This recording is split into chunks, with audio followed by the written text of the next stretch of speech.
You're listening to KEHR, 50,000 watts, broadcasting worldwide from sunny Southern California. ExtremeHealthRadio.com. This is Chief BioPappy signing off. Over and out. All right, this is Drew Canoli of FitLife.tv. You're listening to Justin and Kate of Extreme Health Radio. Remember, we're in this together. Wake up your immune system to attack harmful invaders that don't belong in your body. Visit CARNIVORA.com or call 1-866-VENUS-FLY today. Increase brain health and improve focus, memory, clarity, and mood with BioAge Superfood. Get 10% off your order using coupon code JUSTIN at extremehealthradio.com/BioAge.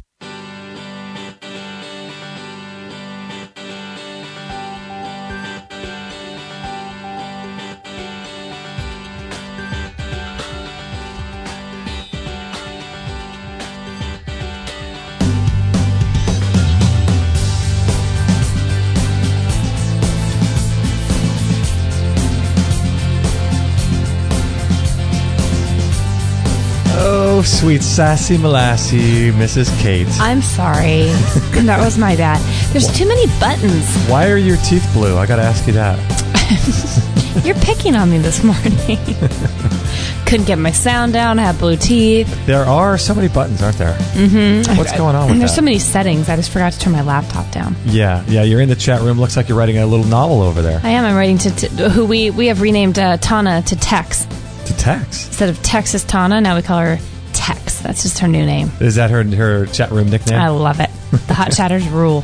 Nice. I had blue teeth because I'm halfway through a smoothie. I had to put it in the freezer for the break. I'll go back and have a little bit of smoothie lovin', but yeah, you have what'd you put in that thing? Oh my gosh. Frozen blueberries. Frozen blueberries. Ooh. A couple strawberries, and I will talk about later why I was able to add a few sulfate foods back in. Yes, that's been a week. you've been off of strawberries for a long time. Like 6 weeks or something. I added a couple strawberries, little bit of, what do you call that clay? Sacred clay. Sacred clay. That stuff's been awesome. An avocado, some ice, a little bit of coconut water, and my scoop of my One World Way. Nice. I don't care. I don't care if people have issue with it. I still love it. I use it every day. Yeah, it's great. And apparently, we've called over there a few times, both you and I, and talked to them. And what is it? The new formulation has the claimed protein. Right. And it's tested. So you actually, I guess the issue was, right, that there was less protein in it than claimed on the label. Mm-hmm. So now it matches, as well as the sugar content's lower. Yes. With the new formula. Yes. Pretty cool, huh? I love it. Yeah, I'm a big fan of it. I think that he's got a lot of integrity, Stephen. I think so too. Yeah, and you can tell he's really passionate about it. And he was really crushed, when we talked to him. And it's just a very unfortunate thing that happened. But I think what we're going to do is I still want to see a third-party validation that the protein's in there in order to sell it again. But we're going to take it because we believe him. Mm-hmm. But yeah, I just like that product. I love it. Yeah. I feel good when I take it. So as long as I'm feeling good, I'm kind of rolling with it. But for a while, I felt kind of guilty there because I was like, is it something that we're bummed about and we don't want to promote anymore? Things like that. But man, we've gotten so many emails from people over the last year and a half that have just really, I think, gotten really good results by substituting it in replacement of meals and adding it to smoothies. And I feel great on it. So that's all I really have to go off of. But and you take it every single day. I do. I love it. One World Way. One World Way. Nothing wrong with that. That's the thing. If I was on a desert island, I think now it would be a really good pillow and my One World Way. Really? Those are my two things. How about a pillow stuffed with One World Way? Even better. It would be all fluffy.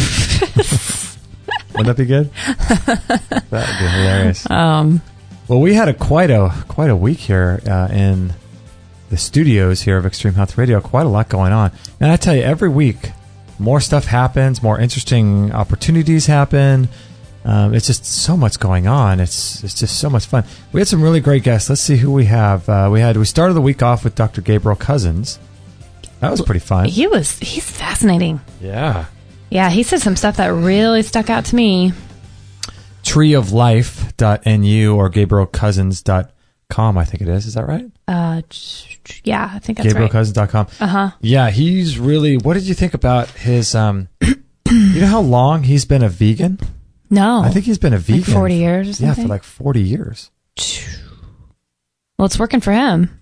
Well, that's what I was going to say, but I don't know. I mean, it is in terms of like he has high energy levels.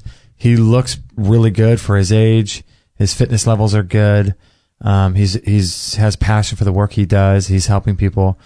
But the only way to really know is if we could duplicate him and have a copy of him that has eaten meat for the last 40 years and see what that version is like to him. But he seems to be thriving on that diet. Why don't you get on that side project, I think? The clone project, Extreme Health Radio Clone Inc. I want you first to go back in time. Okay. And then clone Dr. Cousins so we can actually see what this result would look like. I'll work on that. Okay. I'll work on that. Yeah. Yeah, I did it with Han Solo. That's true. It did work with Han Solo. I got him in the carbonite. With carbonite. I was going to say cryogenic, but that's not even true. It's carbonite, huh? Yeah, you know what stuck out to me about that interview with Dr. Cousins was him mentioning, I still can't get over this. I know I've said this even a couple days ago, but his mentioning of in the first trimester, a pregnant woman even taking one air flight is 16-fold. Like the chances of that baby developing childhood leukemia increases by 16-fold. That is insane. Isn't that unbelievable? I wonder what study that was. That seems too high, doesn't it? It seems too high to me because I feel like I know a bunch of kids do have childhood leukemia, but I don't know any. What does that mean, 16-fold? I don't know. I wonder what that actually means in terms of, wouldn't we be seeing more leukemia? Than anything in children? But maybe that is the childhood cancer. I mean, is that? I think it is. It's like very common with kids.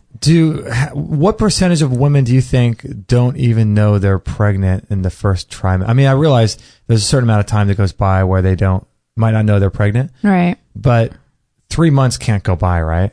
Oh, probably, yeah. Oh, really? I mean, some people really just don't know, or they have so many issues with their cycle that they're shocked and surprised, and they might not know for a while.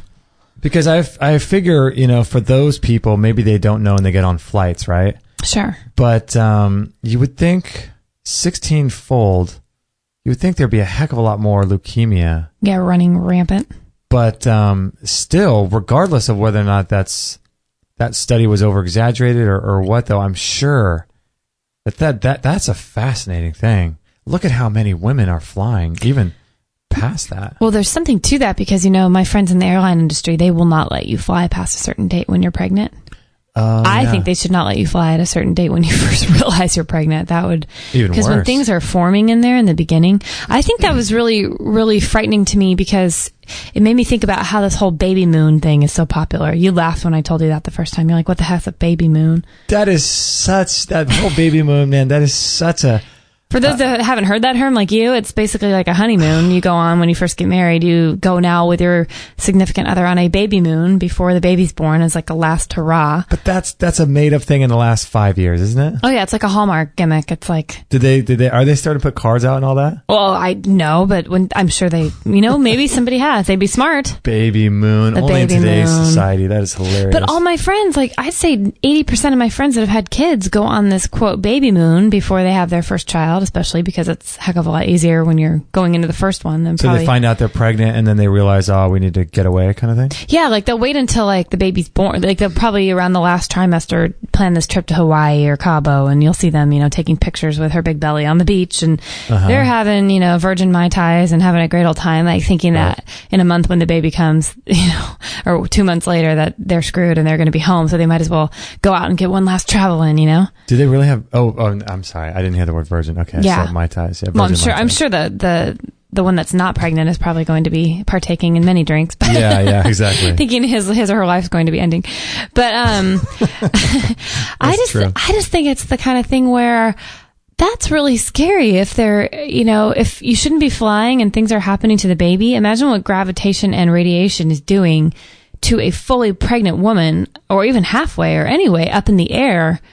And yet everyone thinks this is so normal. It's again, like 50, 100 years ago, people weren't doing this stuff. And you have to think, I mean, is that adding to autism? Is that adding to chances of developmental problems or retardations? I mean, well, who's to say? What if, in the first trimester, it causes leukemia, but then, if you fly in the second or third trimester, maybe that, leukemia, if you were to compare leukemia to autism, you'd have to say leukemia is worse because the end result is death. Mm-hmm. So maybe in the second and third trimester, the result is autism instead of leukemia. Well, and you want, right? Who knows? What's interesting? I just realized this right now, sort of a personal side to this. Yeah. Is I'm actually a twin.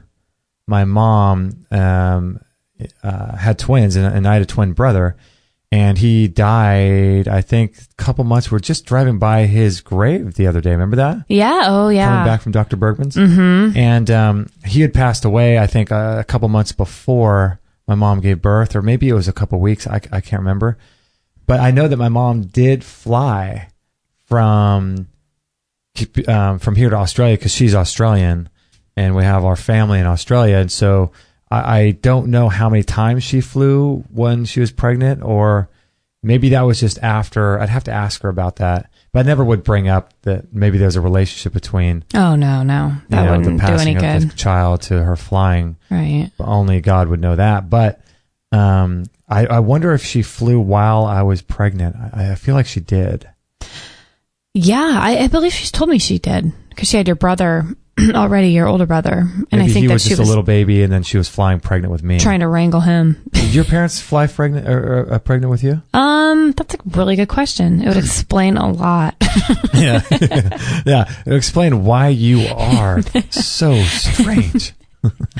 So weird. I'll have to ask my mom that. It's something, I asked her this last trip to the mountains if I had any birth trauma associated with my birth, and that was an interesting answer. She's like, oh, no, no. And then the more she thought about it, she's like, well, there was some, it was pretty stressful. And she started getting into the story. It wasn't anything like major, like I had, problems coming out or being birthed or whatever, but it seemed like at that point she had miscarried my brother before me.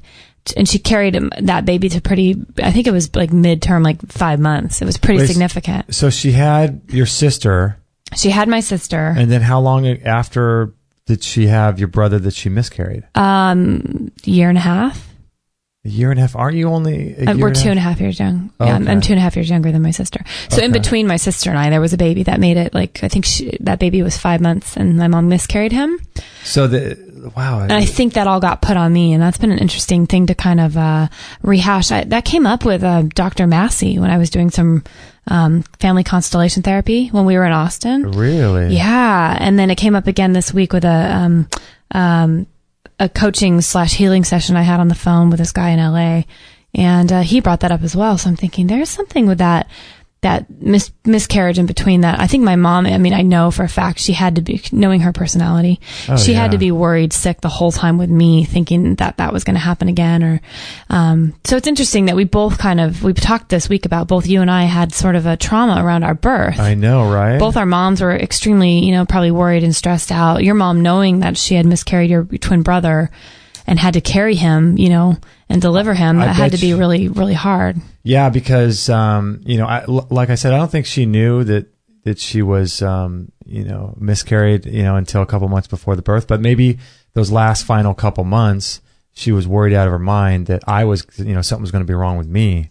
Yeah. Because she found out that my twin had passed away. Right. So maybe that's what makes us empathic, because we really take on other people's energies. We're really sensitive to, you and I both, we're really sensitive to loud noises and outside environment, and we're working so hard at trying not to be as sensitive to these types of outside stimulus. And thank God we're doing so well in that regard. Yeah. But intrinsically, we are very sensitive. So maybe that's what makes us that way, that empathic sort of thing. Because that's right. We're coming back from our chiropractor, Dr. Bergman.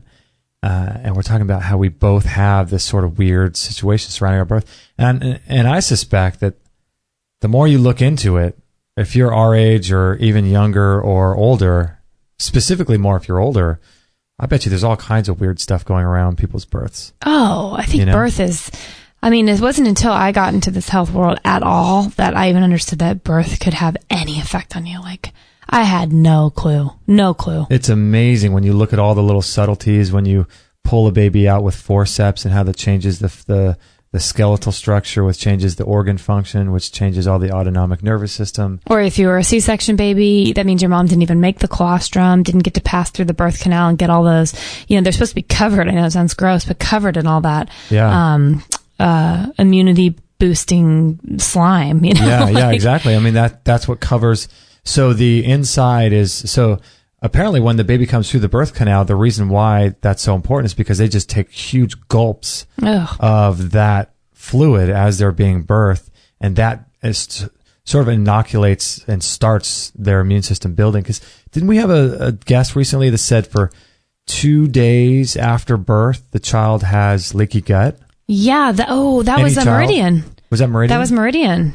Yeah. So any child, apparently, according to Meridian Grace, who's been on our show, I think twice. Yeah. 2 days. So what happens is a child takes a big gulp, and so that immune system inoculation from the beneficial bacteria through the birth canal gets uptaken inside. So the body, so the baby actually gulps this down, and then all that slime on the outside of their skin covers their skin. So both inside of their body and outside of their body, they've got this protective layer of beneficial bacteria and probiotics and all this, and basically what jumpstarts their immune system.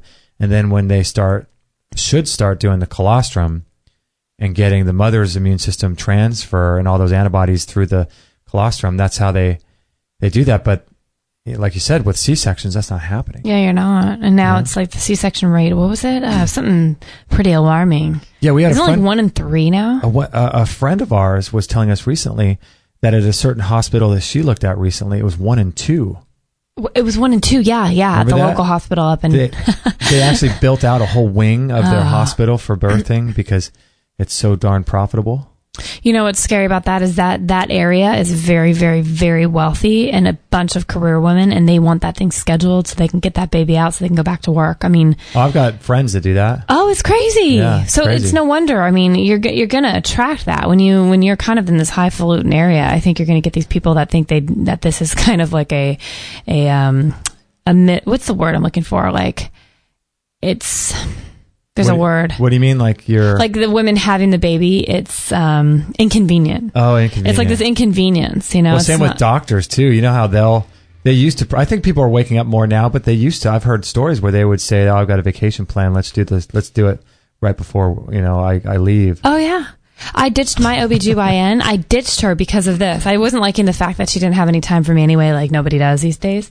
And she was really rushing me through a bunch of stuff. Well, one of my clients at the salon ended up having the same doctor, and she was a bit older and was having a baby 15 years after her 15-year-old was born. So she was in her mid to late 40s, and it was, she was a high risk or whatever. Well, my doctor at the time was a very high risk doctor, and so we were talking about her. So she goes in to have this baby, and I guess my doctor had gone into the hospital and looked at her watch after like an hour and a half of my friend being in labor, and said to her, my girls have a birthday party in about 2 hours, so we got to get this thing cracking. And literally C-sectioned her, and and my friend at the time, my client, she was so bummed, but she was in that state of panic where she's like, okay, the doctor knows, I guess I'm just going to go with it. And sure enough, she had the C-section birth, and it was less than ideal. And that's when I actually said, hey, I want my records, I'm done. Like, that was the last straw. It was too much. I'm like, that's the last kind of a situation you want when you're going through this thing that's supposed to be anything but that, Yeah, I think it's interesting what Daniel Vitalis talks about. We've basically medicalized, and Anne in our chat room talks about this too. She says it's just incredible how in the last 50 years pregnancy has progressed into being a medical emergency, and we've basically turned everything into a medical condition, and we've artificialized everything that we experience in life and should be natural. We've medicalized it, and we've turned it into an artificial experience. And we've turned it into almost like a mechanical, computerized experience where the birth process, it's looked at. I mean, you look at every media outlet, it's always being rushed to the hospital, the woman screaming. The death process we're completely removed from, and no one likes to talk about death, and no one likes to talk about birth. And we basically, what's the right term? Cartoonized, or we've basically like G-rated everything in life that it is what makes life important and sacred, and we've taken that and we've plasticized it almost, or turned it into an artificial thing where we remove ourselves from it because we're too afraid of experiencing it in a fully human way. And that's why everything is so unnatural. Look at the birth process. It's turned into like what Ann said, it's a medical emergency. It's crazy. You see all these ads on TV and these women screaming with the doctor standing over her with a white coat. It's just unbelievable. That's why we don't watch TV anymore. Yes, true. I mean, I just cannot be around that stuff. It's crazy. You know what I realized I've done that hasn't helped me? Because birth is not like, I'm becoming a lot better at accepting what I'm going to hopefully have as my story. But I realized walking Maggie down the hill yesterday, we were going down toward the beach, and I thought, man, not only have I had all of that stuff that you just talked about, but, implanted into me, movies and scary situations. I used to watch that dumb TLC A Baby Story when I was a teenager, when they were all maybe my early 20s, whenever that show was on, I'm not sure. And day after day, back to back, they show you all of these different stories that are meant to be this beautiful story on the TLC channel about this husband and wife or whoever having these babies. And, but you'd still go and they'd take you through the whole journey. And you'd always see these women like in hospital. I mean, rarely did you see like a natural home birth. They wouldn't show the actual birthing, but everything leading up to the birth, like. Well, that's and I filled my brain with all that too. Like, yeah, it's not cool. Talk about programming. Dude, it is. It's complete programming. And we buy into it because we think, I thought watching those shows would actually make me less fearful of birth. They made me more. Oh, Tana says she watched the same thing. Yeah, I know. Oh my gosh. But it made you more scared of it? It made me more scared. I thought, okay, I'll be prepared. I'll know a little bit about what this looks like. And, I'll get more comfortable with this idea when I'm old enough, and want to have kids and stuff. But I think it actually scared me silly the other way. Like, I'm like, this doesn't look fun. And everybody's freaking out about getting to the hospital. Same thing, they show just the clips that you're like, oh, that looks like the worst thing ever. And then at the end, of course, everybody's happy and everybody has this pink little fresh baby and everyone, and they show the family 3 months later and it's all good. But I thought, why would anyone in their right mind want to even know that stuff going into this, or knowing it in that way? Like, how come you couldn't have shown 1 out of 1,000 episodes that was like, hey, let's get a doula or a hypnobirth person in, or let's show that this could be a beautiful thing surrounded by just like so much just, let's take a breath and have a mellow birth how it's supposed to be. I don't know. The whole thing is just... You wish they would, wouldn't you? Yeah. It's interesting. It's fascinating, though, when you look at things like this, because you look at it and you think, I think, that's their job. Is the media is there to create fear, because fear is the easiest way to control people, right? So if you can keep people afraid, then you can say, hey, I've got the statistics to back my statements up, saying that if you don't give birth in a hospital, X percentage of the babies will die, or your life will be at risk, and they'll give you all these stats and statistics and all these things. And then you have that backed up with all the media stuff, with the TV shows and things. And you look at all that and you think, at least now looking back, I realize I see everything for what it is. How so? In a sense, it's like if I'm a big basketball fan, and if I go to, let's say I go to a Celtics game and the Celtics are playing the Lakers, who I like. So if the Celtics are playing the Lakers and I go to Boston and I go there, would it be any surprise to me that all the fans or have T-shirts on that say "I hate LA"? Mm-hmm. No, it's expected. Yeah, they're rooting for their team, and that's cool. That's what they do. You go to LA, they're going to root for the Lakers, and it's all just there as a result of just that's what is expected. And so I wouldn't expect to go to the Boston Celtics arena, the Boston Garden, and have all the fans be Laker fans. I would just be I'd be like, what happened? Right? And so in the same way with the media and all this stuff, it's like, that is what they do. They can't, it's, the corporate run media, they can't run self-empowering clips and information about women who say no to the whole hospital thing and they say no to all that and start taking things in their own hand. They can't run that stuff because that's just, it wouldn't be good for their for their overall purpose of creating fear and creating more people that need their services.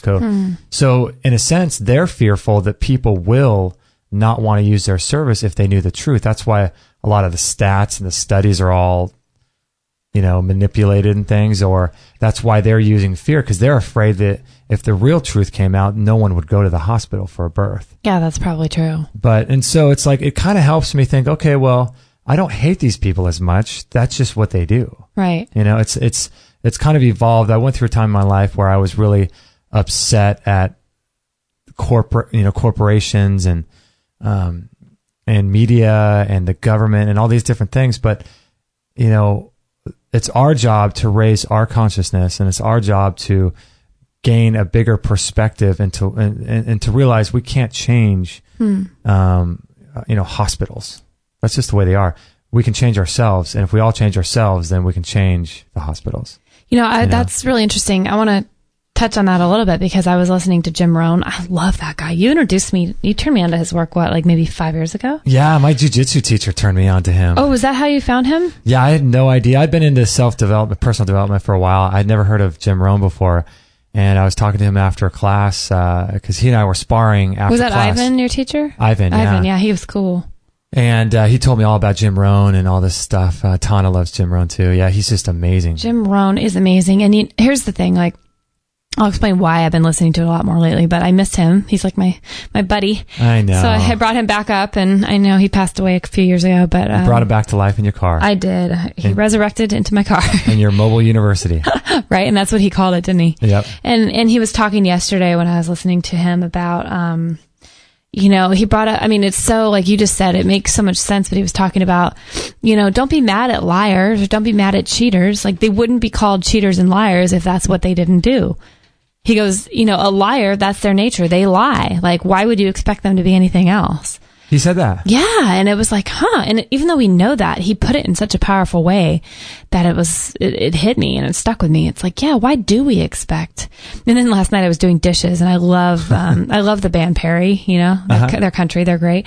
And, there's one about it's called The Way You Lie. The Way You Lie. And there's a line in it, and it was so funny. It stuck out to me after I'd heard the Jim Rohn thing, and she talks about this, guy that basically lies to her and breaks her heart or whatever. And then she said something about, at the end, I think it ends with him about being a liar, and she says, what is it? I'm going to totally butcher it.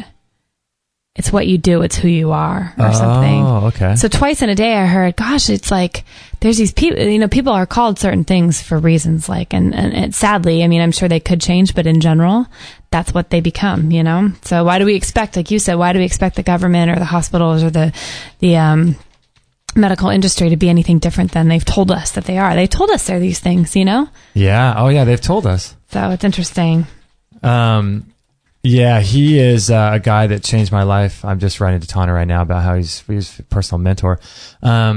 He's just an incredible guy, Jim Rohn. He has a series. The one that Ivan gave me was, if you guys can find this, The Challenge to Succeed. And it's like, at the time, it was a bunch of CDs that I burned. This was, a whopping 6 years ago, when people still had CDs.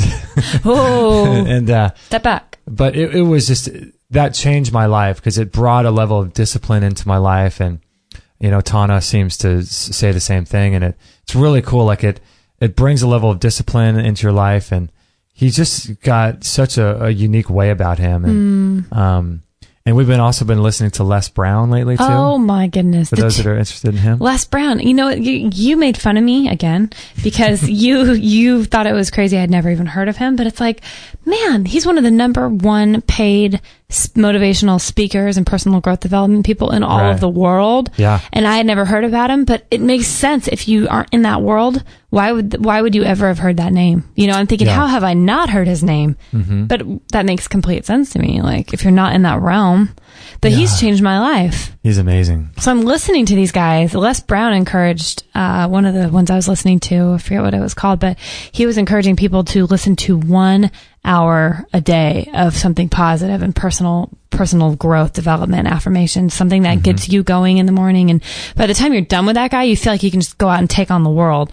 Yeah. He's like a big Southern black preacher just coming at you, you know, like where he's awesome. At the end of it, you're like, oh my gosh, like I just feel like my soul was like impressed in a way that I'll never be the same. Yeah, he is so cool. So I decided to take his advice and listen to something every day. So I've been driving up at ungodly hours to go see Dr. Bergman. For 90 days, 3 times a week, I'm going to go see Dr. Bergman and get my back worked on, my spine.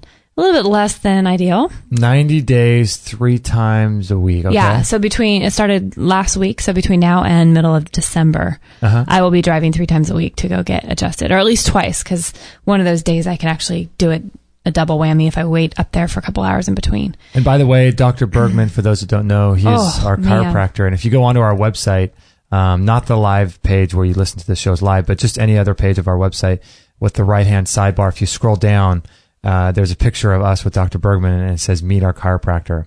And that's going to link to all the shows that we've done with him. We've done 2, only 1 is on the site because one's going to be released later, but he's an amazing guy. Unbelievable. We'll have him in many times if he would like to come back. So sorry, I just had to put that in there. No, that's great. But I can't tell you how I feel a week and a half later even. Really? Oh my gosh. Like I'm starting to love it. But not only am I loving my treatment and the way I'm starting to feel, true health. I feel like I'm overall, just my body is overall on so many levels being recalibrated. And this is just a piece of my puzzle that's making so much sense to me right now. Mm-hmm. But it's really neat how, he starts seeing people at like 5 a.m, sometimes 4:50. Is that right? Yeah. So I woke up at 4:30. I get out to the car and there's stars out, and there's this time. It's just dead. You'd think it was like 2 a.m. Beautiful. So I haul 45 minutes up the freeway to go see him because I value it that much. Mm. And how Jim Rome and Les Brown were both saying, like, if you keep doing the same thing everybody else is doing, you're always going to get what everybody else gets, kind of thing. Right. And to me, I want to see a difference, so I will wake up at 4:30 and sacrifice sleep 2 days a week to go do that. You got to do what no one else wants to do. Exactly, if you're going to get the results that not other people are going to get. Exactly. Yeah. But what's really neat is because you and I have been talking so much about living in this extremely loud place, and we feel like we can't get out at times, and there's a lot of frustration. Sometimes so much so that I wish I was deaf. Yes. I thought you were going to say dead, but I've gone through those periods too. I wish I just couldn't hear anything. No, I don't mean that really, but. No, I know, but it's that bad sometimes. Yeah. So I thought, wow, I've had the most peaceful mornings the last week and a half that I've driven up there. I'm almost like forced into creating a quiet time because I'll go up there on the times that I go up and I do double appointments with 2 hours in between. Yet that's how much you have to leave between to get readjusted. Right. I'll sit in my car and just read or put on some Enya and just sit there with my eyes closed and take a little nap or meditate or whatever. But it's like the world is forcing me. Like God, the universe, they're setting apart this time for me to recalibrate in a way that I never would. I would never choose to wake up at 4:30 in the morning and just, go out and be. Right. But I'm being in a way that it's like not only am I I'm getting physically helped, mentally and spiritually and emotionally, I'm having this time. And you know what? This week I feel so good. I feel like I've had more energy, which is strange. I feel more empowered because I have that hour drive up to listen to my motivational self-improvement, self-empowering information. Yeah. The whole thing is just like a really neat, magical time for me. It's cool. And you get to listen to it now up on the way up and on the way back. So you get more than an hour of that stuff. So I'm getting like 2, and Jim Rohn is right in the seat next to me. I know. It's really cool. I went to Dr. Bergman and had some x-rays and scans, and turns out my spine is not that good. Yeah. Turns out I've got a lot of issues with my spine. We don't know though yet. We'll find out. You're going back up on Tuesday to get the full shakedown, huh? Yeah, to get the full, to get the treatments. Cause I know. I wonder if they're going to stay by you. What they do is they test organ function, they test your spine, they test your autonomic nervous system, they do heart rate variability tests, they do x-rays of your spine. And between some of those things, they can determine how your actual, the structure of your body is causing diminished organ function and diminished flow of energy through the acupuncture meridian points and all this stuff that you're not going to get in any other chiropractor. It didn't, like we were saying when we walked out of your appointment the other day, didn't that make you feel so good? When I've gone to a chiropractor maybe 2-3 other times in my life, and you too. You go in, you fill out the paperwork, and then you go back, and they crack you, and they adjust you and all this stuff. Like, doesn't it make you feel great that they actually see what's going on in your body before they just go in and start moving things around? Yeah. Like, that made me, and so the other day when you had all your scans, they didn't get to your adjustment because they hadn't figured out exactly what their game plan was for you. They have a whole game plan they put together. And my gosh, like, don't you feel so good about that? Like, yeah, it's really cool because he's got such a holistic approach to the body, and he talks about how the organ flow and the vibration that goes to your organs, that's not working correctly because your nerve is pinched because of the structure of your spine. And all these different things are occurring, because of the structure. And what he says is really interesting. He says that, all throughout the day, we cause microscopic, I want to say, assaults to the spinal column and to the spine, which affects the rest of our physiology. So at a microscopic level, this is happening. And so as the days progress forward, someone like me, the reason why I think is because, I think that I've been sitting, even now our stand-up desk, we've got a bigger tabletop here, so I can't raise the desk to stand. And so I spend, I don't know how many hours a day I spend sitting, but I always do my best to sit with good posture and all that. But I think it's a result of years and years and years of sitting. Absolutely. Same with you, with years and years of doing hair. And so, he talks about how on a daily basis, over time, these things become major concerns. Yeah.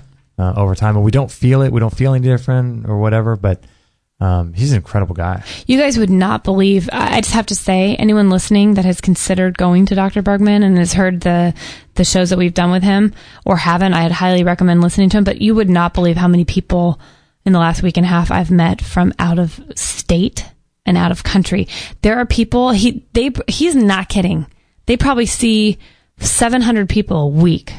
Yeah. In that office, just rotating. And because once you get your full exam, then you just go in and literally you go in and there's a computer screen, you enter your passcode that they give you, you sign in, and then you go sit with a bunch of other people and they just call your name. They have 4 tables constantly going and they say, number 1, Kate, you're going to be at that next. And then Ralph, you're after him, number 2. And there's Dr. Bergman and then Dr. DeWitt, the 2 doctors that work there. And they are both so amazing. They're laughing, they're joking, they're getting stuff done. They pull up your scan on their computer screen. They know exactly what they're doing every time. They make notes to know what they're doing the next time. It's a completely paperless office. It's a paperless office. It is just so green and so cool. And there's people from Alaska there. There was a guy from Germany. Some people that were from Colorado. I mean, Dr. Bergman has to live the most exciting life because he gets to meet all these people. He has this part of this table in the middle of all his chairs where people have brought him gifts from trips and things. Oh, really? He has a hat with Venice written on it. It's like a captain's hat. Yeah. He had like bottles of olive oil or wine or whatever people have given him this stuff. It was like this shrine of just, you feel the love and you can see why the minute you hear the interview or you go on to Dr. Bergman's Chiropractic. I think it's Dr. Bergman Family Chiropractic. Something like that, yeah. You can Google it, but... If you go to just go to the right side of our website and there's a link to the show we did, and in that show there's show notes to his Facebook and his yeah, website. And if you watch the video with him, you're stoked. But check this out. Actually, let's take a break. Yeah, I want to take a little break because I also want to talk about filling your mind with positive information. Ooh, I love it. Stuff that we're doing more and more now. Maybe after I tell you about my C1. Okay. I don't know. Because it's so exciting. About your C1. Okay, let's see here. All right, so this is episode. We never even introduced the show. My goodness. Oh, yeah. We just start talking. You might want to do that. Remind us that. So this is episode 323. And if you guys would like to support us through Amazon is a great way. If you want to go to extremehealthradio.com/Amazon, that's a great way to buy all your back-to-school items, your fall stuff, your Christmas stuff. Anytime you make a purchase on Amazon, you can go through our link, and that does help us so much. Thank you so much, everyone who's been doing that. So we really appreciate that. And this is episode 323, Free for All Friday show, and we'll be right back right after this break. I wanted to tell you about this really powerful and unique product called the Q Laser. Did you know there's over 2,500 peer-reviewed clinical research studies showing the benefits of low-level laser therapy on the body? We had Dr. Larry Lytle on episode 165 talking all about it. Dr. Lytle, what is the Q Laser? The Q Laser is a light-delivering device, handheld, rechargeable, that is for lay people and professionals that works at the cell level of the body to restore energy. Since the body is all composed of cells and the cells are composed of atoms, it's good for any and everything in the body. It is especially beneficial for injuries. It will reduce swelling and inflammation before your eyes. Literally, you can have a sprained ankle and apply the laser, and within 30 minutes you can see that the swelling in the ankle has been reduced. Since all disease is inflammatory, you can assume that same process is working if you have some type of intestinal problem. We have pictures of using a heat instrument to diagnose the intestinal inflammation. We can show that intestinal inflammation is pretty much gone within 3 minutes using the Q1000 laser. It's the number one tool in your medicine cabinet. I have a saying, never leave home without your laser. I have had 3 serious burns, and each time I had my laser with me, I applied the laser immediately after I had the burn. I never even blistered. Kate and I don't want to be without ours. We've worked out a special deal with Dr. Lytle for all of our listeners. If you'd like to learn more about how the Q laser can dramatically improve your health, go to extremehealthradio.com/laser. If you're taking 1, 2, 5, or more nutritional supplements, please stop. Simplify your supplementation with Bio Superfood, the most advanced whole food supplement you can buy. Men, women, children, and even Olympic athletes the world over have discovered Bio Superfood from BioAge.com. And now just take 1 nutritional supplement instead of many. The Bio Superfood formulas are whole food products composed of 4 of the most nutrient-dense algae found on Earth. Bio Superfood for the brain helps with focus, memory, clarity, and mood. And if you can increase brain health, the rest of the body is a no-brainer. Bio Superfood has 0 toxicity, is safe for you and your family, and it helps protect against radiation exposure. Learn more and order your Bio Superfood formulas at extremehealthradio.com/bioage or call 877-288-9116. Get 10% off your order using coupon code JUSTIN at extremehealthradio.com/bioage. BioAge, the age of advanced organics. 100% listener supported. Extreme Health Radio. Opening minds and transforming lives worldwide. Don't forget to join our thriving community for health tips, inspiration, and show updates at extremehealthradio.com/Facebook.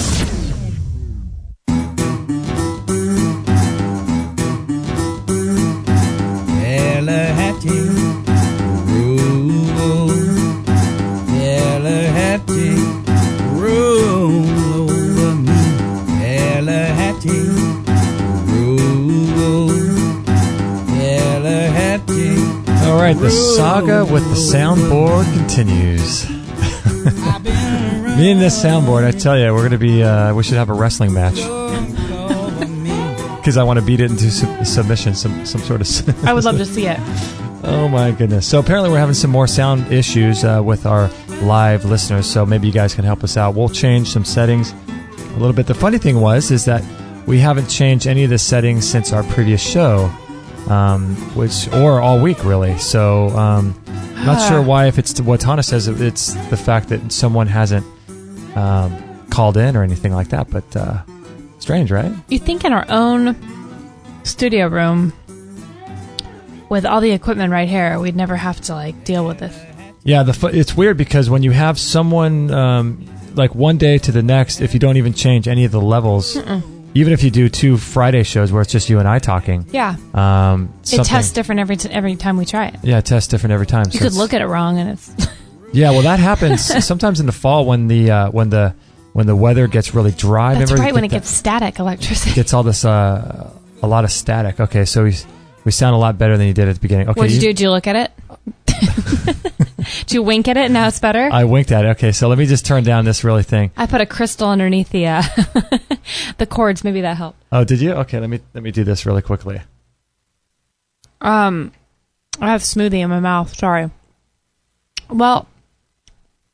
Okay, so we should be a little bit better. Sorry, I was trying, but I had smoothie. You caught me off guard. No, I think hopefully that should be a little bit better. We'll find out. No more testing needed, apparently. Okay. What did you press? I moved the little lever, the little gain knob. I moved it so little amount that it would be like the equivalent of the width of an ant. I moved the little knobby thing. I did. The width of an ant. You sound like a true...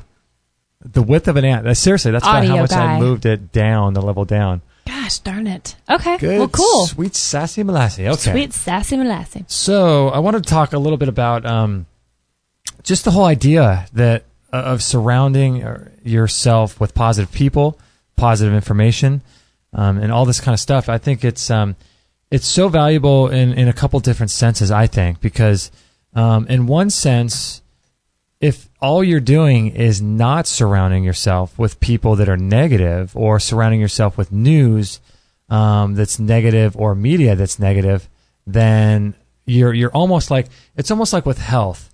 Do people heal, like people that go on a 100% raw food diet, like say, do they heal because they're eating raw food that has all their enzymes and phytonutrients, their whole foods, they've got the minerals in there?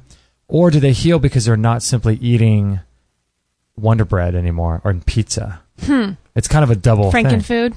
Frankenfood, As right? Meridian Grace calls it. I love that. She call it Frankenfood? Frankenfood. And so there's kind of a dual approach to this kind of thing. It's like, a lot of people will heal from fasting. So that one side of the coin is not healing them. It's not like they're taking in high amounts of minerals and phytonutrients and things, and that's what's healing them. If they're not eating anything, they're healing simply because they're not eating garbage. And so you have this dual kind of thing. I know people that sit around and watch Dr. Phil at night, right? And watch the news. And to me, it's like, man, you really have to treat your energetic and emotional body the same way you treat your physical body. You can't let that stuff in. Well, it reminds me of the verse in the Bible about taking everything captive, Oh, every thought captive. Every thought, but also every feeling, everything you expose your eyes to, whatever you allow in any part, of your body. Because it's going, I think it truly affects you on all levels. It's subconscious on so many levels, and God only knows if there's actual programming that's going on that's coming in through the blinking screens and things. But it's subconscious programming. It's on a subtle level. It's like we were talking about this recently, weren't we? About how the most powerful things in terms, what were we talking about? It was like, it wasn't like you were getting some really incredible programming where they're coming out and saying you need to act a certain way, but it's like, it's subtle things. Oh, it was, we were talking a few weeks back about how one of the best things I ever did was to take a trip around the world. Remember that? And I took a trip from California, and I flew west. Yeah, right after I met you. Yeah, days after. Days, yeah. Yeah, days after. And you flew west, yeah. I went to Tonga, New Zealand, Australia, South Africa, Europe, and then I went to Brazil and Jamaica and Costa Rica and all that. And so almost a year. Yeah, and so one of the best things I ever did was taking that trip around the world. And the way I was able to do that was I made good money doing computer work, and I lived at home. And I think I was 25 when I was doing that. And so the cultural norm at the time was, it still is, that if you're a 25-year-old guy living at home, that is not acceptable. But yeah, you're right. We talked about this. Like, who says that? Movies, TV makes you feel like a loser if the girl, if Jennifer Aniston's character is like, oh, I can't go out with that guy. He lives at home. Like, all it takes is one famous pretty girl saying like, oh, what a loser that guy lives at with his parents. Or one whatever. comment and a subtle comment in a movie. And you're right. And that's been completely programmed. And did you kind of buy into it? Did you feel like lame at 25 living at your home, even though you had like 40 grand in the bank and were going to go around the world? Yeah. Well, I mean, it did, in a sense that, like, you can't get away from people that are programmed through mass consciousness and through mass media, things like that. You can't get away because these people are, you walk down the street in our neighborhood, any neighborhood in America, in the evening where it's dark, and you look into everyone's houses and everyone's got a TV on. Everyone's at the movies, everyone's watching this stuff. So in a sense, I did feel weird because people that shared my same values, there weren't many of them. And so, but in a sense that I looked at them as strange, because even then I was the same way as I am now in terms of media, consumption. Yeah. And, that kind of stuff is like, if you want to do something extraordinary, you have to do extraordinary things leading up to that, leading up to the goals you want to accomplish. And for me, it was, people thought it was weird that I lived at home, and everything in the culture, everything. People talk about what losers, guys are if they live at home. Oh, they live with mommy or whatever. But I was doing it for a very specific reason. I had a goal. I wanted to travel around the world. And here in Southern California, where the median home price is $780,000. Exactly. And rents are $2,000-$3,000 for 2 or 3 bedroom apartment. I mean, you're going to be throwing your money away just to live. And so it makes no sense. No. For me to have done that, I never would have been able to travel around the world, Yeah, and you would have taken that, down payment, which barely would have probably even been enough to get you into a place if you ever even did want to own a place. And then you'd be tied to that for the next however many years of your life, just working to keep it going, Completely. I don't know. Yeah. I mean, yeah, so... Yeah, and then you missed out on that experience. And look at what, if you would have, like you said, you worked at a job where people, you probably didn't want to have a lot of people come over because you couldn't invite them to your own place. Yeah, I couldn't have anybody over. If you would have cared so much, you would have never been able to achieve what you did. And that trip to you was priceless. Like, I think that shaped who you are today and who you'll be the rest of your life in ways that people who haven't done that won't know, can't know. Yeah, it was better than any college education I received. It was the most eye-opening, most consciousness expanding time in my life, where you learn about other cultures, you learn about the politics of other countries, you learn stuff that not even teachers, it's not as if teachers know this in the United States and they're withholding it from you. They just don't even know it because they don't know the subtleties of what's going on in the political realms in South Africa, where I would hang out with my friends and we'd go surfing in South Africa and we talk about the politics that was going on. And you're not going to get that unless you travel. And it was the most amazing trip of my life. And in order to do that, I had to be a 25-year-old guy living at home, stockpiling money away and saving in order to do that.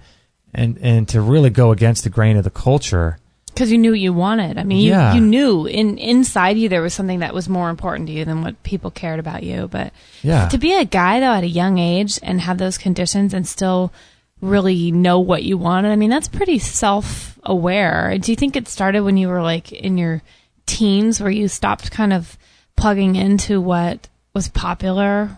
I always had a distrust of major media. Did you? Yeah, I always saw them for what they were, just a bunch of puppets and actors up there on the stage. Even the news and all this stuff. I remember watching the news as a child, Eyewitness News, where they had these serial killers and, just the fear. I kind of saw through it all as a young kid. And but, you can't help but be subtly programmed by that stuff. But, I think that it comes down to sort of what we're doing now, and what we've been doing for the past 10 years is slowly extracting yourself from everything normal and starting to pull away from that, because what is normal is only cultural norms, Yeah. And slowly pulling yourself, and like you used a good word the other night, untangling yourself from certain things. And it's like we're tied up in this web of our culture and our media. And is it normal to do coffee enemas? Is it normal to eat a raw food diet? Is it normal to eat paleo? Is it normal to get yearly blood tests and to use a laser? Is it normal to sit in a sauna? I mean, all these things, they should be normal. And so it's like, I'm sorry that the major media doesn't think that's normal, or actually goes a step beyond that and starts to make fun of those things. But I can't be programming my head with that stuff. And so it's one thing to pull away. So we don't have TV. We watch, occasionally we'll watch, a show or something where there's no commercials. On DVD or online. Yeah, DVD or online, and we occasionally watch that stuff maybe a couple times a week. But the majority of the information that we're exposed to is positive information. And we're choosing it. We choose exactly what we're going to be listening to. You have to do this. I think adding that in is literally saving my life. Yeah, you think so? Mm-hmm. Yeah.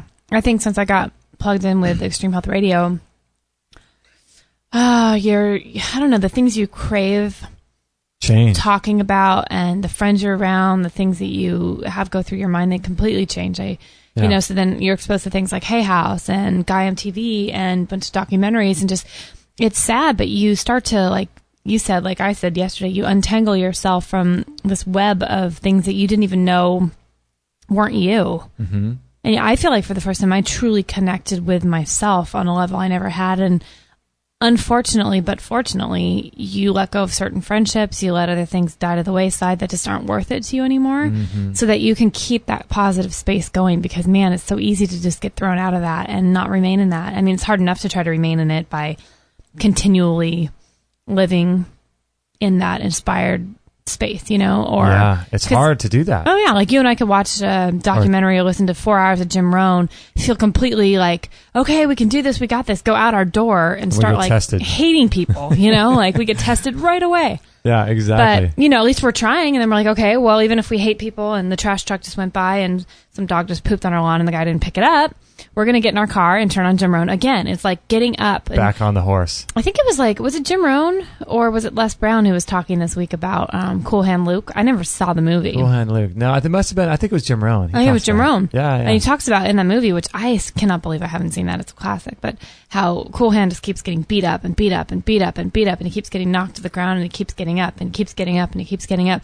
And his opponent, he actually wins, I guess, in the movie, his opponent out by just popping up. And the guy gets so tired of knocking him out that Cool Hand ends up standing at the end. And it's like that. I resonated on a level so deep within my soul on that story, where I'm like, yeah, like I feel like the last 2 years we just get beat up and beat up and beat up, and it's no wonder. I feel like when you're living in your purpose and you find something that it is that you really want to do, and you feel like hopefully add some value to the world, you're going to come against that resistance. But I'm not going to lie.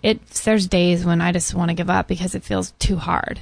Yeah. And so I have to continually surround myself with books and positive messages and people that are only adding positivity to my life. Right. Because I can't be around drains that are just going to suck me down. Yeah, it's the whole idea of being relentless, Yeah, and just being like, you know what, I don't care what happens, come hell or high water, as my mom says, I am going to accomplish this goal, or I'm going to achieve this task.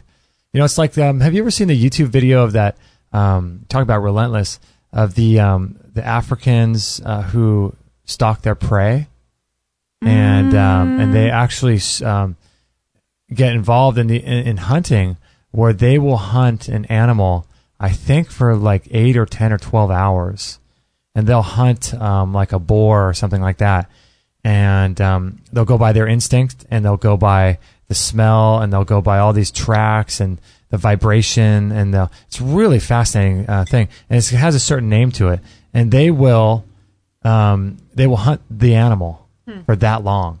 And an animal get to know its pattern. They'll get to know its pattern, where it goes, what area and what landscape most likely it's going to run to, and they get really tuned in to the environment and to the energies and things. And it's really amazing video.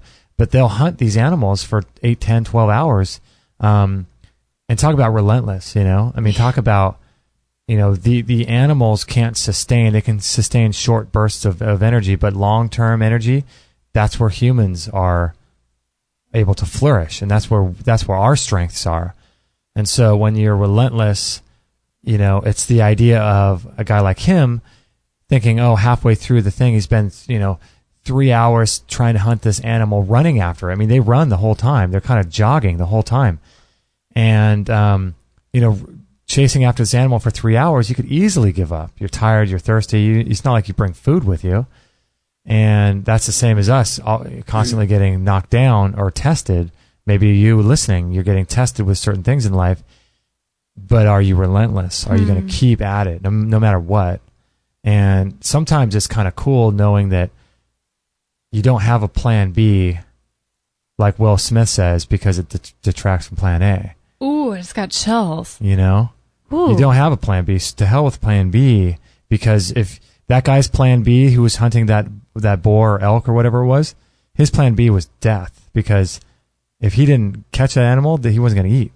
Whoa. So that forces you to keep running. That's a pretty good plan A then. I mean, you know what you have to do. Yeah, and so for us in this particular show, there's no plan B. This is it. And we're going to keep expanding and keep growing and keep putting out information out there for people to be empowered. But this is it. We're not, there's no, it's not like you have a side business where you want to become a different kind of hairstylist. No, you're moving away from that. I'm done. And so this has to be it. This is our thing. So we know where we're going, and we know we're motivated by the positive and by the negative. That's a really good way to put that. I don't feel like I have a plan B. I don't want one. There is no plan B in my book because, plan A has to work. Yeah, and you're going to make it work no matter what. Yeah.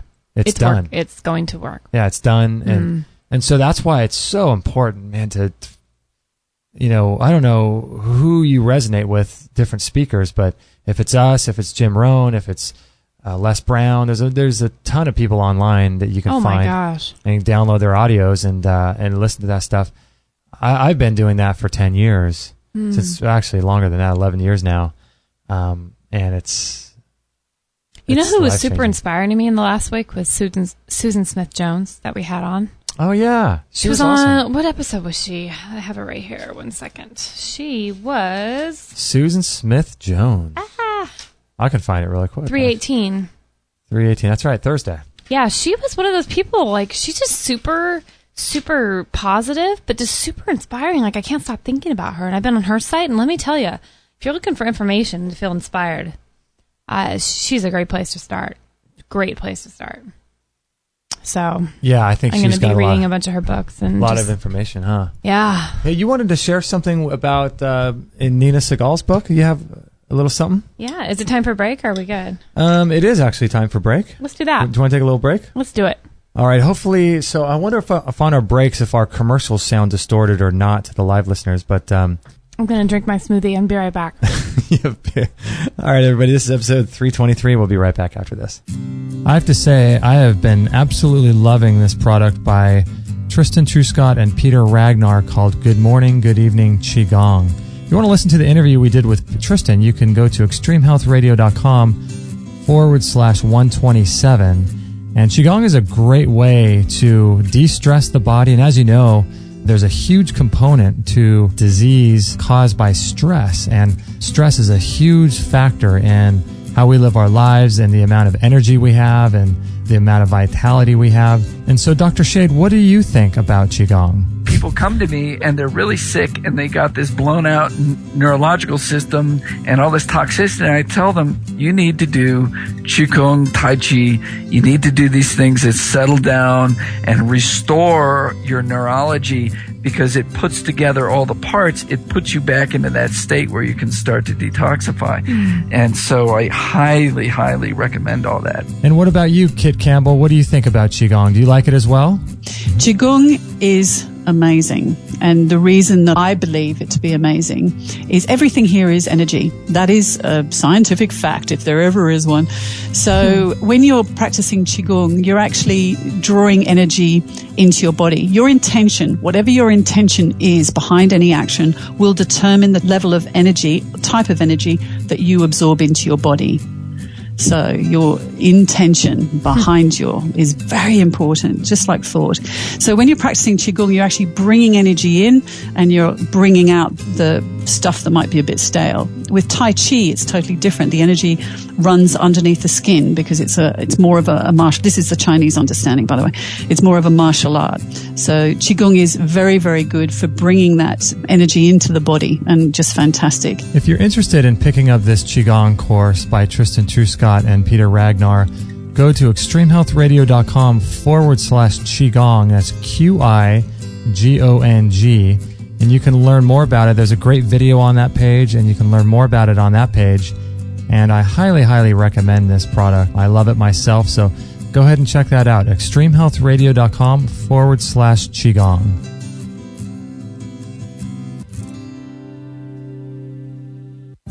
Real people, real stories. And he discovered carnivora. was so thrilled with the product that he shared it with his family and his friends and his patients. My dad was a family physician who was a medical doctor. Almost all the symptoms were either diminished or gone. Amazing product, amazing results. And found Carnivora. Something really wonderful was happening. I had to show my family. I mean, I've never seen anything like this. It's like an amazing thing having such a profound change in how I feel and knowing that it was the Carnivora that did it. Hello, folks. Richard Ostro, owner for Carnivora Research International here. Wake up your immune system and that of your loved ones to protect yourselves against harmful invaders. Used successfully by President Reagan in 1985 when he had it sent to the White House. Visit carnivora.com or call 1-866-VENUS-FLY. That's CARNIVORA.com or dial 1-866-VENUS-FLY and start protecting yourself today. All free shows, all the time on Extreme Health Radio. Opening minds and transforming lives worldwide. Join our community today. Sign up to our email list and instantly get our free gift to you, along with loads of inspirational content and cutting-edge tips to help change your life at extremehealthradio.com/subscribe.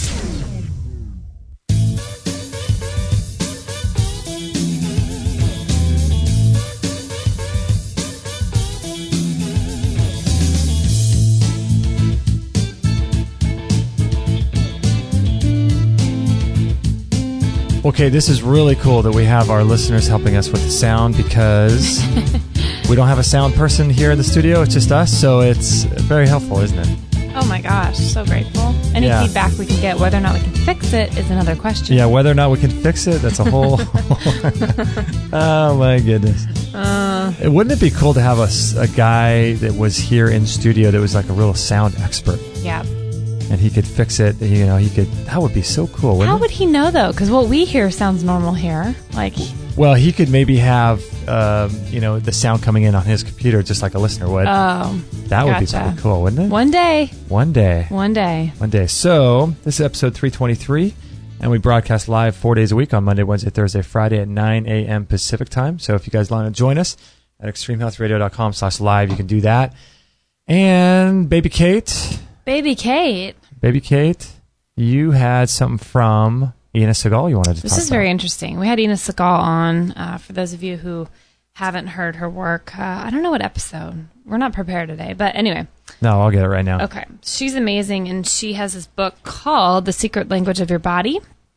There was two things this week that really came up, which were really interesting. One, my neck, when I've been seeing Dr. Bergman, my C1 was kind of circled on a thing that he gave me and, that they're trying to work on and stuff.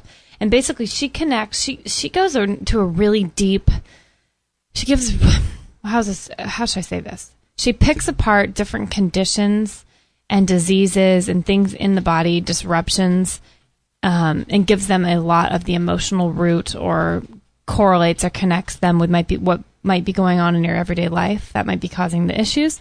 So my C1, it's really interesting. You can look up the cervical spine and the neck region. Mm-hmm. C1 has to do with feelings of fear, confusion, fight or flight, wanting to run away from problems and responsibility, feeling insecure, not good enough, too focused on other people's opinions, taking on other people's problems, difficulty saying no, playing mind games. And then on the physical level, can result in headaches, migraines, difficulty sleeping, dizziness, exhaustion, nervous breakdowns, or anxiety attacks due to the effect of negative feelings on the sympathetic nervous system, pituitary gland, brain, and middle ear. But I thought that was so interesting because the last few months, I've really been dealing with stuff of like this fight or flight response, feelings of fear. I thought it was interesting running away from your own problems and responsibilities. So the C1, that's the one up in the higher in the neck, right? Yep. Too focused on other people's problems. Oh my goodness. So C1 is what is like yours was out of balance or something, or there's a problem with it? And yeah, mine's just a lot of things aren't aligning perfectly in my neck. But Dr. Bergman yesterday was so funny. In the morning, he was adjusting me, and they try to get a full crack on the neck going, and he started doing one side and that worked, and the other side it kind of half went, and then he had to grab me and just like slam it again, and it seems so harsh, but it's not. It feels worse to you when you're going through it than watching them do it to someone else.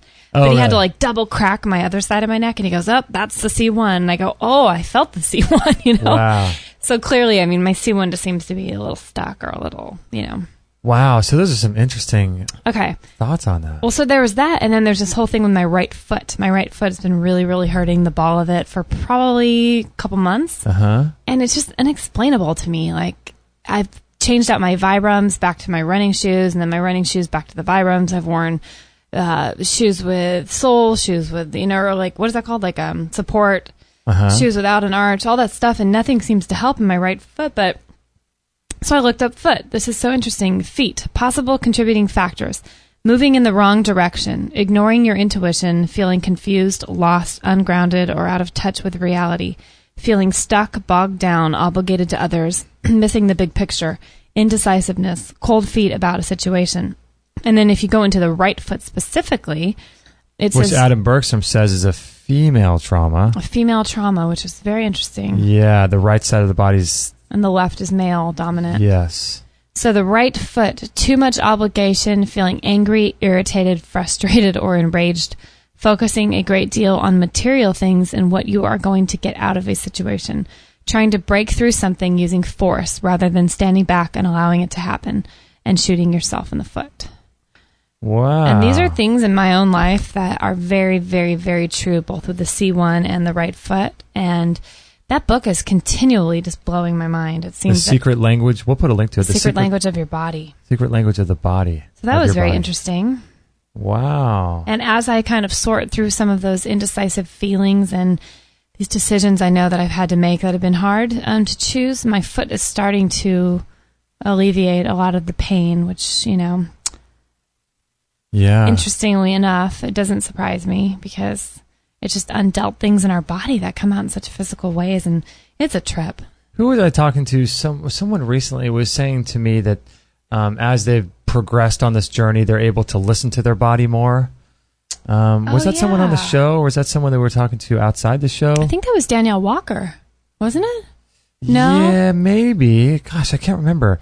But yeah, it's really this whole idea of listening to your body is so I think it's just so important, and I think it's a lost art in our culture. I'm getting better at it for sure. Yeah. But listening to your body is a big deal, and and also too, it's like with the laser. A lot of times we have these different ailments, and we don't even realize that we have a tool here that can completely wipe out a certain ailment that we're feeling at the time. Mm-hmm. I don't think, I need to use laser on that because it's just I've been so programmed my whole life. Yeah. But it's the same with the body too. Like if someone has indigestion, or if someone has a right knee pain, or if they have something wrong with their left shoulder, looking at books like Secret Language of the Body can really help you understand there's deeper issues that are going on here.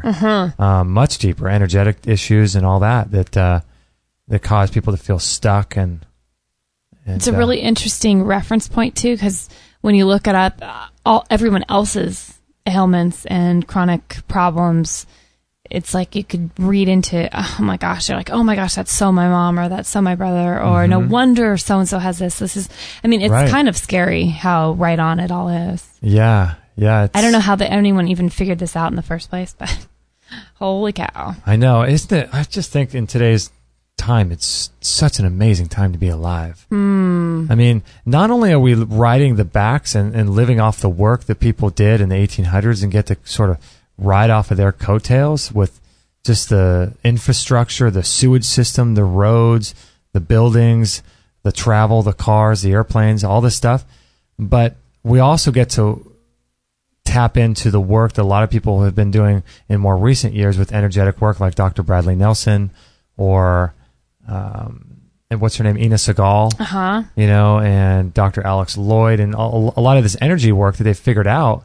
I don't know how they figure this stuff out, but guess what? We get to use it. I know. What a cool time to be alive. I know, right? I know. It's super cool. More than ever before, we're riding the coattails of the work that's been done, and hopefully taking it to another level in this generation. But I have no idea how. This probably stems back to our roots with our ancestors way back in the day when you were just more connected to the ground and the earth, and you, like Tana said, that you had this innate wisdom, and people have tapped back into that, but it's just so far removed from us that it seems so woo-woo and strange, and how do people even figure that out? But I think it's probably always been there. I think that's the journey of and the quest that we all are on, is seeking to extricate ourselves from our ego and to tap into the spiritual side of life and to get connected with God and listening to and learning the subtleties of what our bodies are saying to us and what the energies around us are feel like. And I think that by taking your ego and wrestling it almost into submission, like with doing something like Qigong that we do, or yoga, or meditation, or forcing yourself to do these things that aren't necessarily habits yet, you slowly but surely extract yourself from the mass consciousness that's this technical age in our society, and you start tapping into your feelings and your emotion and how subtle energies work, and you start getting into a more spiritual side of living, more connected with God and all of that. And I think that's where we're all headed. And eating live food and living food and drinking fresh juices, these are all tools to help us get there. But this vehicles. like the story with the African. I'll put a note of that. With him, he's looking into his environment, and he's feeling what it would feel like if he were the animal. Where would the animal move? I can tell you what, the doctor who does circumcisions that we just did a show on recently isn't feeling what it's going to feel like to have a circumcision done, or a doctor who does a surgery. None of these people are living in a conscious way where they're really getting in touch with the subtle energies of certain situations. You walk into a room, you feel what's the vibe of this place. Right. It's very real. There are real feelings of, when you're a kid, though. Women are better at that, though. I think when you're a kid, you're more connected. Oh, yeah. I used to be able to walk into a room and be like, well, that's a creepy person. Or, I'm still like that. But when you're a kid, I think that's kind of, it's born in you more, and you lose it. It gets kind of beat out of you as you get a bit older. And then you start second guessing your judgment, or, being a bit upset that you didn't listen to that. And I think I don't know. It's like, I feel like we're born with it in us, and we get so far away from it. Yeah, and I think people that either make fun of you, or people make fun of you. Or they tell you you're not listening right, or you couldn't know that. Yeah, you're just a kid. How would you know? And how are you able to have any kind of filter on that when you're a child? Yeah, you just download, like Bruce Lipton says, everything. You just download everything, no matter if it's good or bad or positive, negative. You just download it, and it becomes part of the script that you run all day long as an adult. Yep. And so as you get older, you start, programming yourself with media and other people's opinions. You start listening to other people more than yourself, and you get more and more removed from the true connection that you have to yourself, to God, to others, to the earth, and where real life happens. You get slowly pulled away from that through other people's opinions, through their judgments, through the media, through commercials and televisions. And I think that's what we're all on, is we're on a quest to get rid of that stuff out of our life and get back on this idea of reconnection. You know what I mean? I've had the strangest couple weeks. I always just have strange things, but what's happened is I've been doing these herbal tinctures, or these flower essences. Oh, yeah. Very, very strange. I've been taken back through my childhood. Like, I've had this lifting of a loss of memory, which is something that I have never been able to understand why I can't remember anything. I really cannot remember a lot. I have a worse memory, and I've been able to... Well, you don't want to say that. I have had the worst... I haven't had the best memory in the past. In the past, yeah. Yeah, there you go. And I feel like a lot of that has to do with the mercury, I believe I've been exposed to. I think it's really a heavy metal problem. Uh-huh. So I've been doing these tinctures... why am I blanking? See, here I go. Allison Adams. My favorite person in the world. Her book has just changed my life, but she... What's her book called? Hold on, I'm writing something down. The Natural Recovery Plan. Oh, Allison Adams. Yes, she was on our show a while back. Yes. She's amazing, and she's been helping me I'll get the link to a that. lot with trying to find out the different remedies, the herbal ones that I should be taking, tinctures and stuff. Uh-huh. And I've been following very closely the ones that she has said would probably be a good fit for me. And they're things I've never heard of, like orchid essences from, is it Argyll? Is it the island in Scotland? Oh, yeah. It's something called Unicorn, which is for invincible focus. And I've also been taking Star of Bethlehem, which is for grief or being stuck in a grief-stricken or a worried state for too long. Anyway, it's freeing. I've been through like 4 or 5 different rounds of different essences now. And I'll have moments where it's like my memory for the first time in years is just opening. I'll be walking Maggie down the street and I'll have this like flashback of being a little kid wearing an Indian vest with tassels on it and feathers hanging in and certain beads and patches from Lake Tahoe when I was a kid. Really? Stuff I would never think of. I was listening to a song by Jewel the other day driving home, and it was a song I just loved, and it brought me back instantly to sitting in my bedroom growing up at my parents' house with the door closed, with my caboodle. It was like this little thing girls put their makeup and hair things in, a bright pink caboodle. I remember the commercials. I've never even thought about a caboodle for how many years, and there I am sitting on the floor of my bedroom listening to that exact song when that album came out by Jewel back in the day. Wow. Doing my makeup, I could see everything in my caboodle exactly like it was at the time. It's like I had taken a mental picture of it, and it was all in there. So do you think the flower essences are part of that? I don't know what's going on, but it is the most bizarre thing. It's so cool.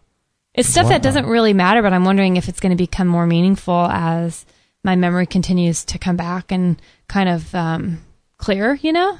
Right. It's bizarre. I've had the weirdest couple weeks. It's been awesome. Wow. Yeah, those flower essences, are they like essential oil? Is that what that is? Of a flower? Yeah, it's a flower. Different flowers. Wow. So that's pretty amazing. It's pretty weird. Yeah, for those that don't know, essential oils are some of the most incredible healing tools. Oh my gosh. These are essences or oils of, you can use them for different things, but these are very internal. They're meant to be internally consumed, because a lot of regular essences of oils can also be used topically. And they're called the Bach flower essences? I think they're actually pronounced Bach, but it's spelled Bach, B-A-C-H. Flower. So we'll put a link to this. It's pretty amazing stuff. Bach flower essences. And you can buy these things online, right? You can buy them online. You can buy them at our local health food store has them. Oh, okay. Allison Adams was telling me something really interesting where, my whole mind has just been so opened in the last few years to this stuff to not think it's so strange. But basically, you can get this set of cards that has all the Bach or however you say it, essences on them. Okay. And you can lay them all out. And then what you could do is take like a medallion of sorts or like a hanging, like almost like a pendulum of sorts. But you can use even like a pointed necklace, a hanging thing. And you can actually ask it and kind of do a little bit of dowsing energetically to see what your body needs. It's the weirdest thing. And it will start like gravitating and moving toward a certain essence to say that's the one that you should stick with. So Allison's actually been doing it for me until I get the hang of it to figure out what my body needs next. And so far it's been spot on. Whatever it's doing is very strange. That's actually pretty cool, because doing that sounds interesting, because it sounds like a little hokey, Yeah, I know. But if you have all the cards turned over, so you can't see any of them, right? I don't know. I don't know how it works. I haven't got the pack of cards yet. That would make sense, because you know how sometimes you do muscle testing and it's like, if you know what you're muscle testing, I feel like, man, you could kind of jinx that. Because you're like, oh, I really want to eat this banana.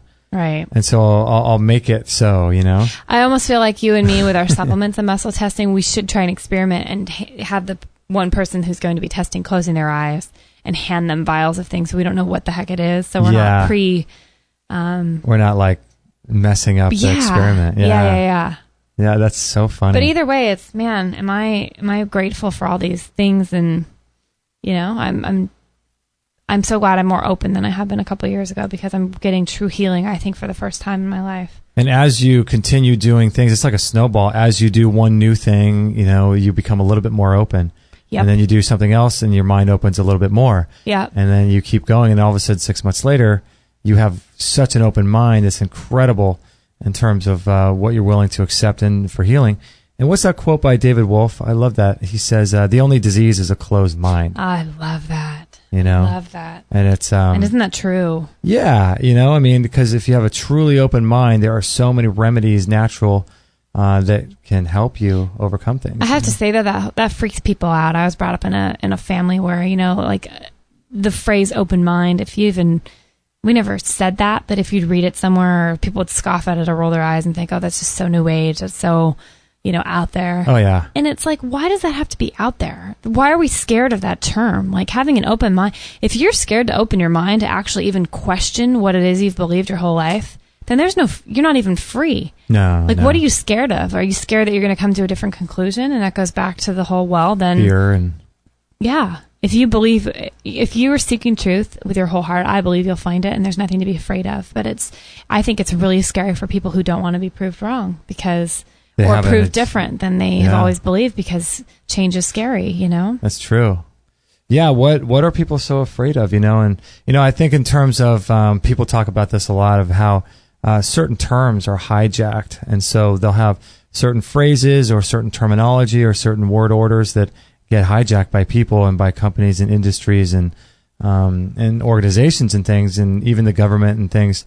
And so certain terms will be hot button terms or words. And so you'll see the use of language completely manipulated in certain things. And, having an open mind, I mean, if you were just coming in off the street and never had heard English in your life, and you hear the term open mind and someone explains to you what it is, no, I don't think there's a person on the earth that would think that is a bad thing. Yes. But it's not until you get taught that that's bad. Right. And you get told that that's bad. And then again, you go into the whole brainwashing, conditioning thing, and it's like, why can't we ever, is there a way to really ever choose for yourself without having someone else's opinion color it? Yeah. Is there a way to choose for yourself? Yeah, that's an interesting question. I know, right? Is there a way for you to choose for yourself? Yeah, I guess you could. But that gets us all the way back to listening to ourselves and listening to our own intuition and getting in touch with all of that sort of etheric and spiritual side of life, Yes. It's a completely different world, and it's a world that none of your friends live in. Right. None of your acquaintances or family members or coworkers live in this world. No. So it's funny because, we're talking recently about how do we live in the world where we come off as normal. So if someone met us and didn't know anything about what we do or our thoughts on things, it's really important, I think, to have an ability to be able to relate to people. But at the same time, it really causes a problem because, causes a problem because no one really knows us. It's true. You know what I mean? And you probably might feel like that. You might have family or friends, acquaintances, people you do stuff with on a regular basis, and they don't know you. And so, but then there are also people on the other flip side who become so in tune, or so, I think kind of in a weird way, but so in tune with the life they've chosen for themselves that everyone knows who they are. And they're the person who writes inflammatory things on Facebook, causing debates. They're the person who walks in the room smelling of patchouli and dreadlocks down to their waist. You know what I mean? And with no shoes on, which I love all that stuff, but that's not me. Right. And so it's like, it's funny how you have this balance whenever you go out in the world talking with people. Oh, okay, this person can only accept this little slice of the pie of who I am. This other person can accept none of that, but they can only accept this little bit, and so I give them that. But it's such a, politicians are, this is their art. Their forte. This is their forte. They have it mastered, don't they? But like as Don Miguel Ruiz says, we're all living lies. None of us know who we are. I think that's true, and I think we're living lies to ourselves, even with those. I think we're lying by only giving people snippets, because I'm really going through that right now with the salon. Even though I'm only there one day a week right now, and soon to be none, I hope. But that's the plan. But I give people, like you said, I become what everyone wants me to be, and I only reveal those parts that I know they can handle. But that's not being true to them or myself. I do it, but I'm not being true. I'm not being true. I'm lying to everyone. So this is, like people that come in your salon, you mean? Yeah, because I know that they can't handle half the stuff that I really think about, or what they would, they'd think I've just lost it, or that, I've turned my back on God, or I'm not trusting that, I've come so far from who they thought I was. So I choose not to share that. And if I give little snippets, they'll freak out, and so I back off. So I realize they're not safe people to share with. But I'm still lying to myself, because I'm answering questions that they have for me in different ways that are less than honest, because I know they can't handle it. You know what I mean? Yeah, that's so I'm still lying to myself. Like, I'm not being true to who I am and who I have become. And, does it really matter? I don't know, to save face until I get out of that job. I mean, you can't just piss people off all day and not make any money either and just offend people. But, it's exhausting too, because why should I have to? Right. Why should I be put on it? They come into me for a service. Why should I have to be like, why should they ask my opinion?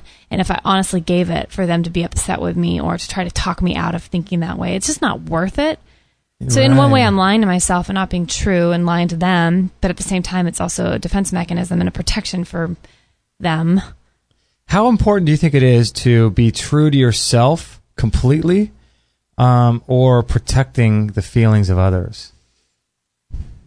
That's a tough one, isn't it? I don't know. I think in the long run, isn't it all about being true to yourself and not caring what anybody else thinks? I mean, I think that's the ultimate...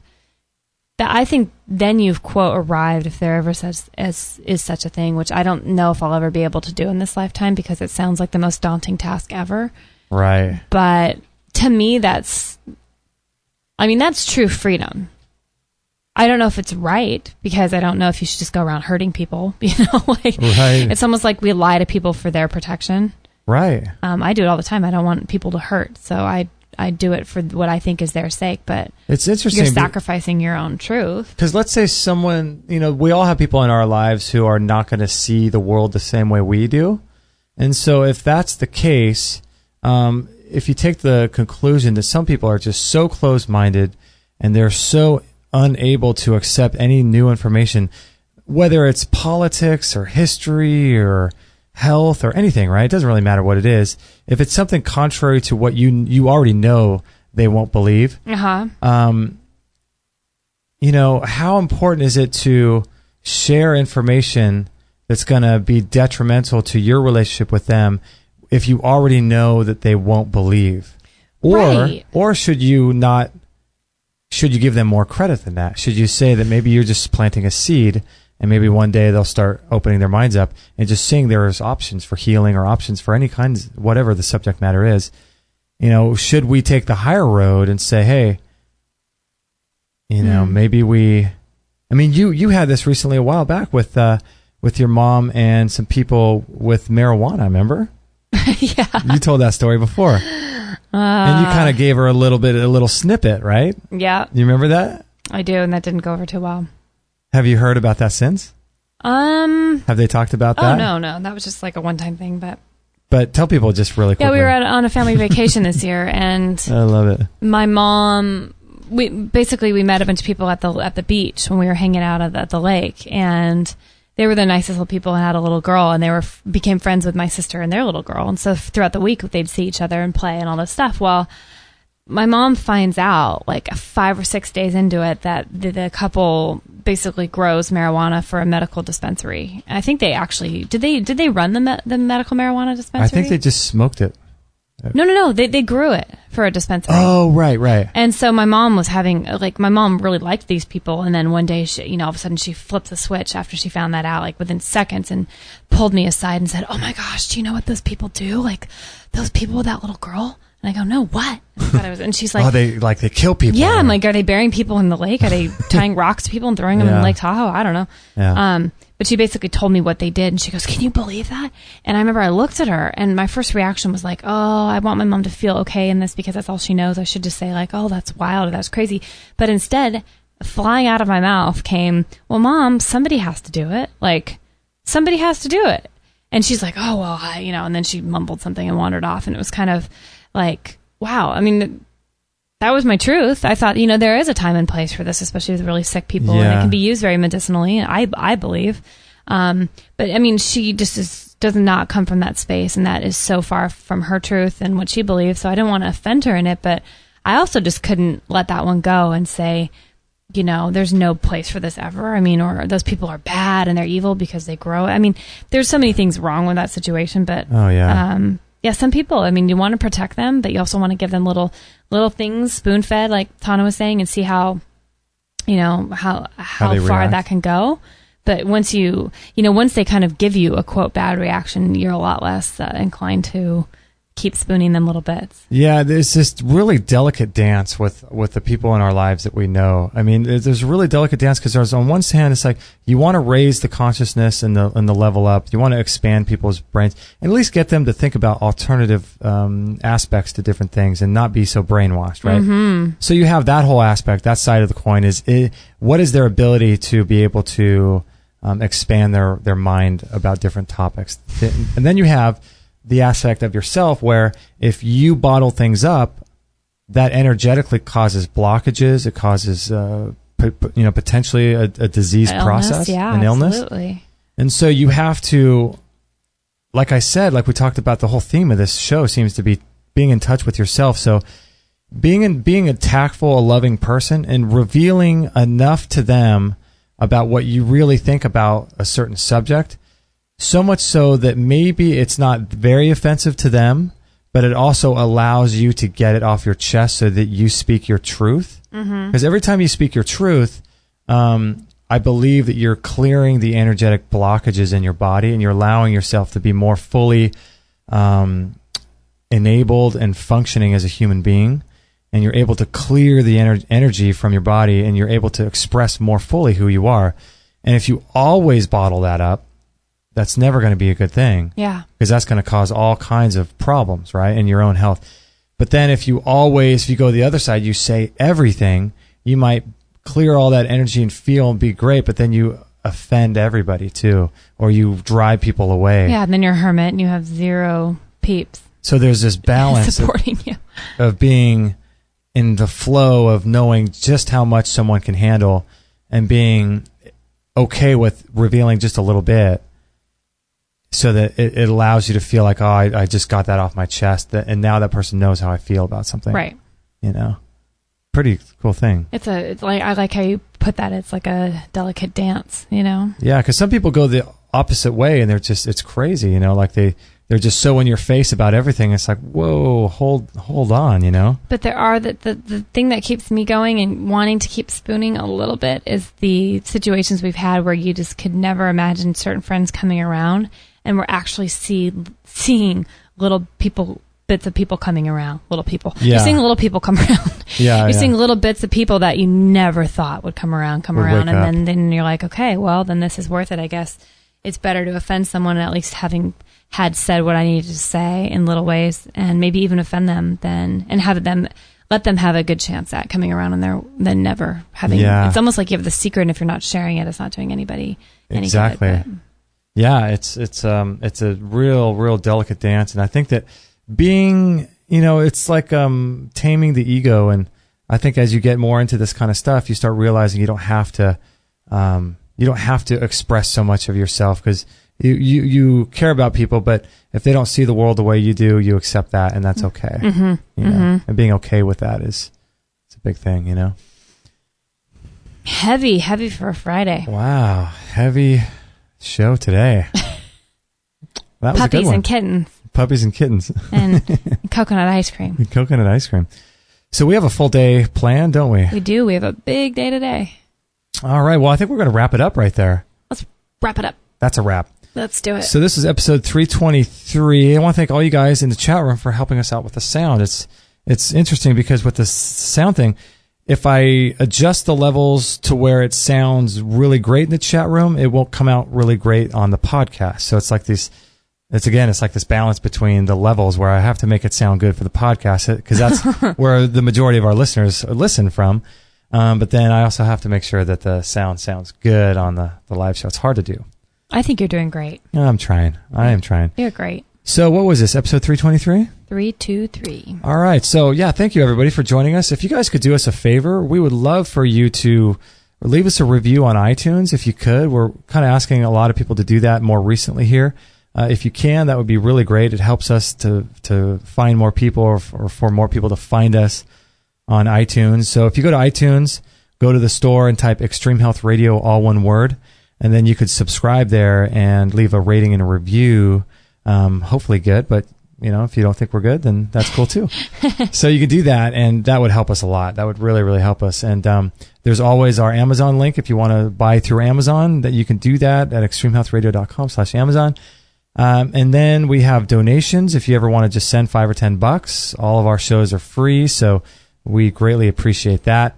And then also we have our sponsors, and the sponsors are just incredible companies that we actually reached out to. And so today, visit our sponsors. We have a sponsorship page on the right-hand side of our website, and we take all their products and just love them. And then on top of that, if you want to support us even more, we have a whole store with all kinds of cool stuff. Yeah, we do. I love our stuff. Yeah. Our stuff. Rebounders. I know it's not about stuff, but it's definitely helpful in the health journey. Yeah, and just so you guys know, you don't have to buy any of these things. You don't need these things to be healthy. You don't need the Q laser. You don't need the sauna. You don't need the rebounder, but they all help. They're all incredible. I think they help a lot. Me too. In our experience. Desert Island. Yeah, I know, right? I'd want them all with me. Seriously. So, yeah, if you guys want some really cutting-edge health tools that can help speed up the journey of healing for you, visit our store, and you can check out all kinds of stuff there. And don't forget to check our show for next week. We have Elwin Robinson. That's a great name. Elwin. Guess where he's from? Sounds very British. There Am I you right? go. You're right. Spot on. Ha ha! From London, from England. From England. Yes. I'm not good usually, but I got that one nailed. Elwin Robinson. So he's a great guy. And we have we'll be talking about herbs and herbal medicines with him. Nice. Cool stuff. And Rosemary Drysdale. And we're going to learn about parasites and why parasites are good for you. You mean unwanted organisms? Yes. As Stephanie Ray was saying this week. That's right. You can't say the word parasite. Unwanted. Well, apparently when you're in that field. Our unwanted good friends organisms. at the FDA said that we can't say that. So Rosemary Drysdale possibly can call them wanted organisms? Wanted organisms. What's the word? They're co-creators. Comminglers. And then Matthew Stein will be talking about how to store up and prepare food. We're not very apocalyptic. What do you call preppers? We're not real preppers. Apocalyptic preppers. Apocalyptic preppers. Well, we need to be probably. But we should focus a little bit more on that. So we're going to learn how to do that next Thursday with Matthew Stein. And then, as always, our Free For All Friday show on Fridays. And all of our shows right now are at 9 a.m. Pacific. And we have a chat room, so you can join that. And also we have a forum, too. We don't talk about it much, but you guys are all invited to join our forum and continue the discussions with all of our people. And every time we do a show, we create a specific forum thread where you guys can chat about certain things, topics, things that were said during that particular show. So the forum's free. All this stuff is free for you guys, so enjoy. And I think it's time for us to take off, right? Yes, sir. Happy Friday to everybody. You know why? Why? We see double numbers all the time. 10:44. 10:44. Perfect time to peace out. Oh, my gosh. All right, everybody. Thank you so much for joining us. We really appreciate it so much. And we love all you guys, and your support is amazing. Kirsty, your donation the other day was amazing. Thank you so much. So we so appreciate all your support. I can't tell you how much it means to us. And so with that, I think it's time to catch you guys next episode Monday. We'll see you then. Bye, guys. Hey, everybody. This is Josie, Justin's mum. Don't tell him, but I know he would absolutely be really happy if you would sign up to his free weekly newsletter. And don't forget to share this with all your friends. This is the buzzing bumblebee signing off. That was so good.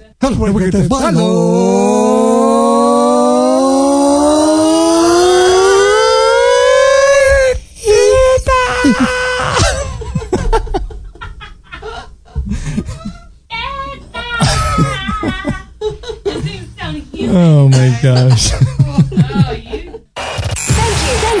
Thank you for listening to this episode. It's time to go for now, but our mission does not end with this show.